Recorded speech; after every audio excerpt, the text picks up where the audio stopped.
Sanctus, Sanctus,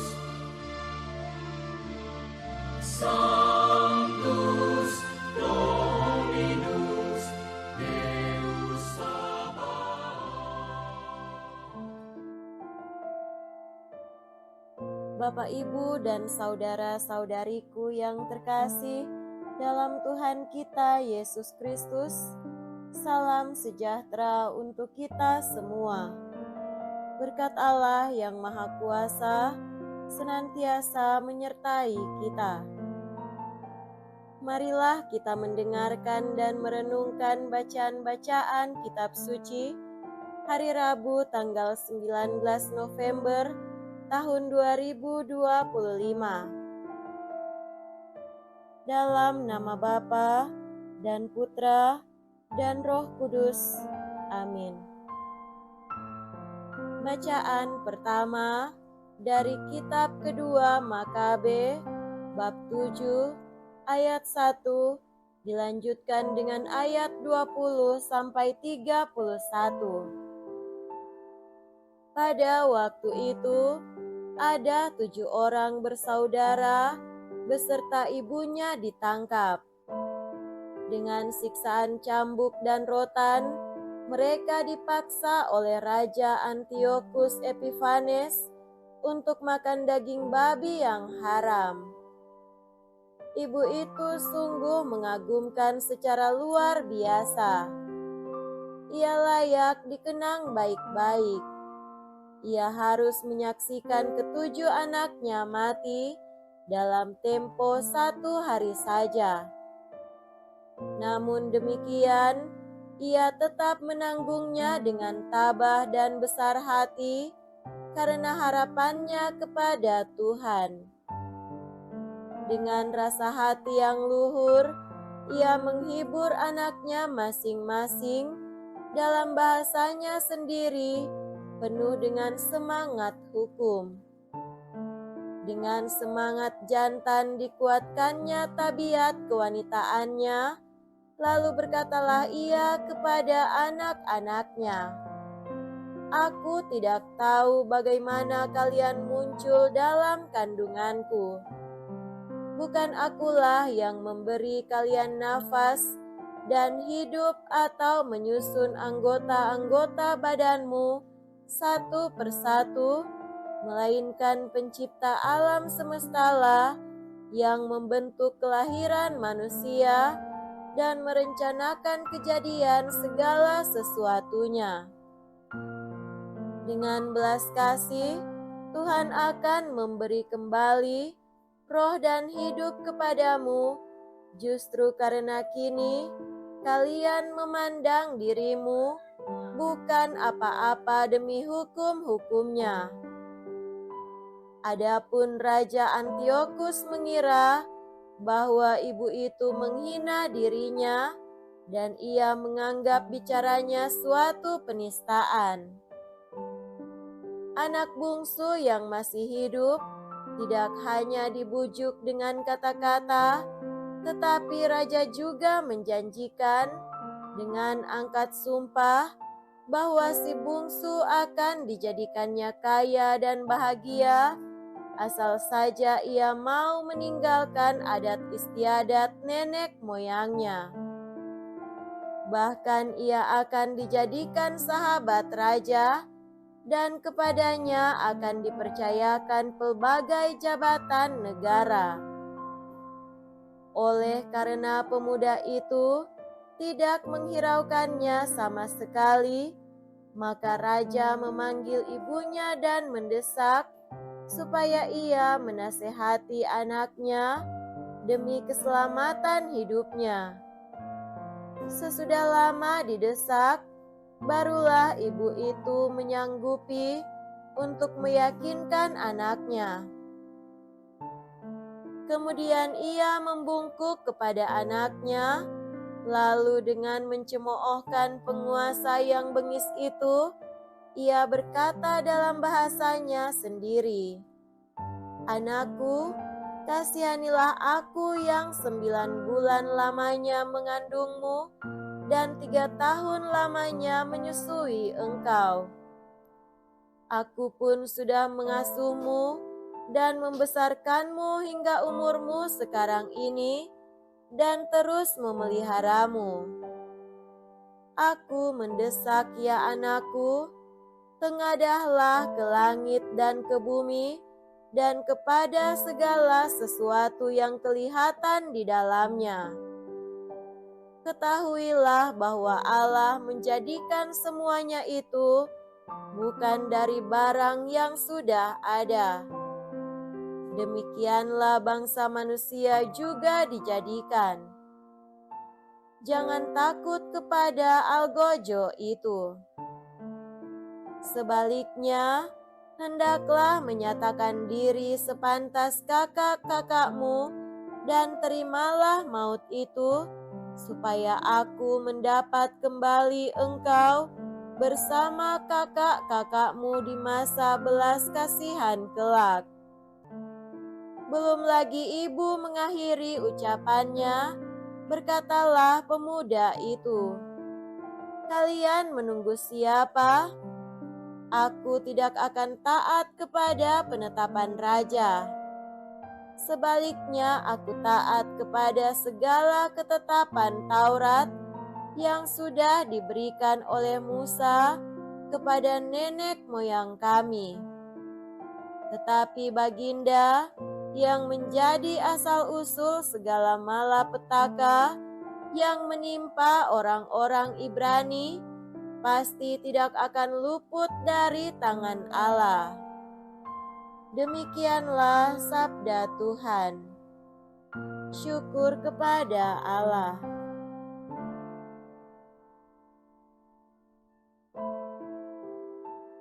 Semoga Tuhan beserta kita sekarang dan selama-lamanya. Inilah Injil suci menurut Santo Lukas. Dimuliakanlah Tuhan. Injil Lukas bab 19 ayat 11 sampai 28. Pada waktu Yesus sudah dekat Yerusalem, orang menyangka bahwa kerajaan Allah akan segera tampak. Maka Yesus berkata, "Ada seorang bangsawan berangkat ke negeri yang jauh untuk dinobatkan menjadi raja. Sesudah itu baru ia akan kembali.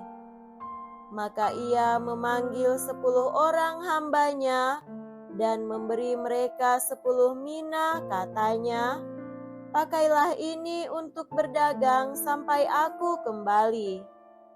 Akan tetapi, orang-orang sebangsanya membenci dia, lalu mengirimkan utusan menyusul dia untuk mengatakan, 'Kami tidak mau orang ini menjadi raja atas kami.'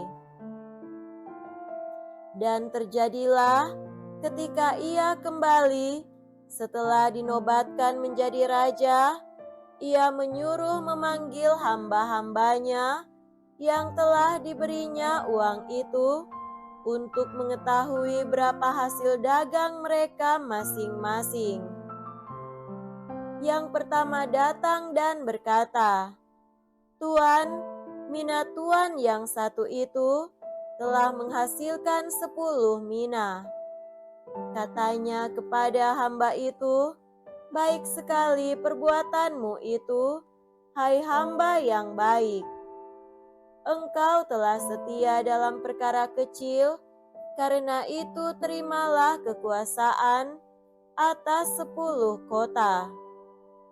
Datanglah yang kedua dan berkata, 'Tuanku, mina tuan telah menghasilkan 5 mina.' Katanya kepada orang kedua itu, 'Dan engkau kuasailah 5 kota.'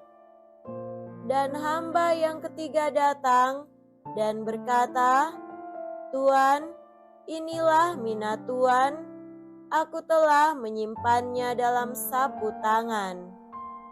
Sebab aku takut akan Tuhan, karena Tuhan adalah manusia yang keras. Tuhan mengambil apa yang tidak pernah Tuhan taruh, dan Tuhan menuai apa yang tidak Tuhan tabur. Kata bangsawan itu, "Hai hamba yang jahat, aku akan menghakimi engkau menurut perkataanmu sendiri. Engkau sudah tahu, aku ini orang yang keras. Aku mengambil apa yang tidak pernah kutaruh dan menuai apa yang tidak kutabur. Jika demikian, mengapa uangku tidak kau berikan kepada orang yang menjalankan uang? Maka sekembaliku, aku dapat mengambilnya serta dengan bunganya." Lalu katanya kepada orang-orang yang berdiri di situ, "Ambillah mina yang satu itu dan berikanlah kepada orang yang mempunyai 10 mina itu." Kata mereka kepadanya, "Tuan, ia sudah mempunyai 10 mina." Ia menjawab, "Aku berkata kepadamu, setiap orang yang mempunyai, ia akan diberi. Tetapi siapa yang tidak mempunyai, daripadanya akan diambil juga apa yang ada padanya. Akan tetapi semua seteruku ini yang tidak suka aku menjadi rajanya, bawalah mereka kemari dan bunuhlah mereka di depan mataku." Setelah mengatakan semuanya itu, Yesus mendahului mereka meneruskan perjalanannya ke Yerusalem. Demikianlah sabda Tuhan. Terpujilah Kristus.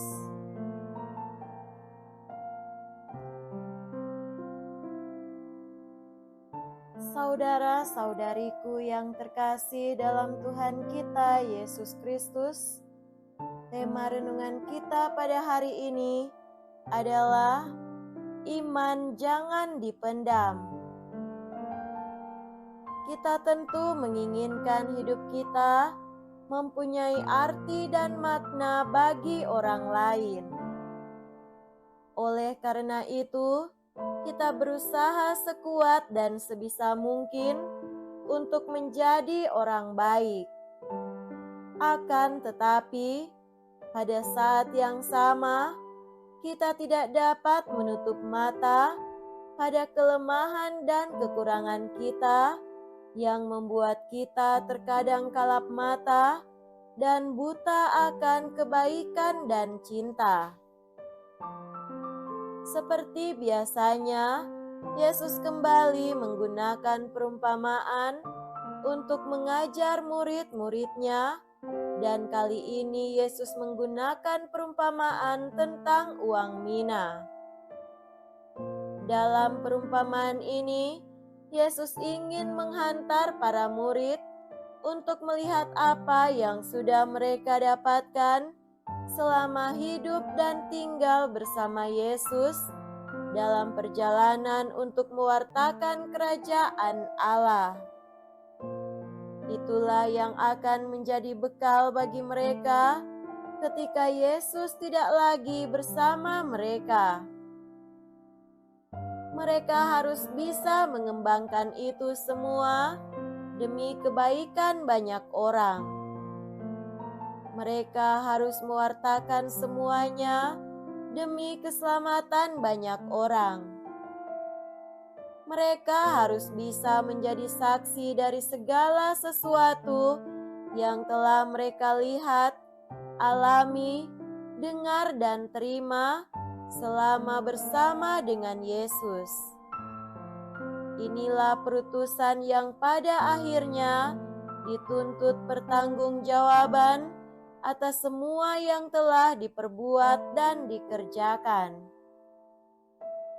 Saudara-saudariku yang terkasih, kita adalah murid-murid Tuhan yang diberi tugas dan tanggung jawab untuk menjadi saksinya di dalam kehidupan kita sehari-hari.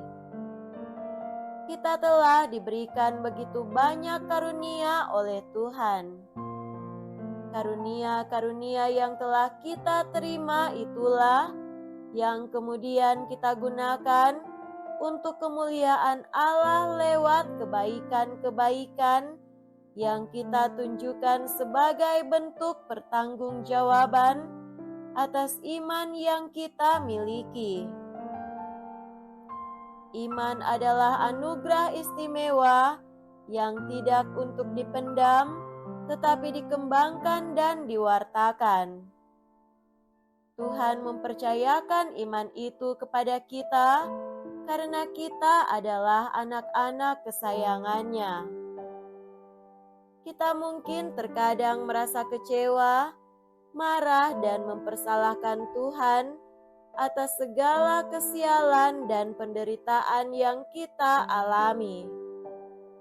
Akan tetapi, semuanya itu tidak lantas membuat kita harus lari daripadanya atau mengecewakan Dia, karena sejatinya Dia mencintai kita dan tidak akan pernah mengkhianati cintanya. Atas cintanya itu, Dia pun akan memberikan hadiah istimewa untuk kita, orang-orang yang tetap setia kepadanya. Semoga demikian. Amin. Dalam nama Bapa dan Putra dan Roh Kudus. Amin.